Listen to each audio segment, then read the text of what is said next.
Welcome to my channel. Kartika మాసం మొదటి రోజు బలిపాడ్యమి. బలిచక్రవర్తి వామనుణ్ణి తన 3వ అడుగును పాతాళంలోకి పంపిన తర్వాత సంవత్సరంలో ఒక రోజు భూమిపైకి వచ్చి తిరుగుతాడట.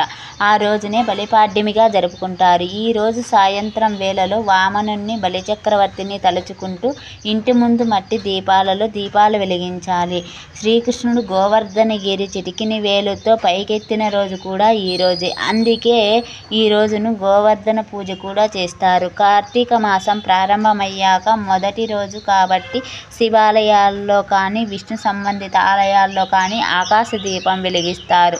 దర్శనం చేసుకున్న దీపానికి కావలసినవన్నీ సమర్పిస్తే విశేష ఫలితం ఉంటుంది అంటారు. కార్తీకం అంటేనే స్నానానికి, దీపానికి, శివారాధనకు, దానాలకు ప్రత్యేకం. పాడ్యమి, పౌర్ణమి, అమావాస్య ఈ 3 రోజుల్లో కార్తీక స్నానం చేసినట్లయితే నెల మొత్తం కార్తీక స్నానం చేసిన ఫలితం వస్తుంది అంటారు. Please my channel subscribe.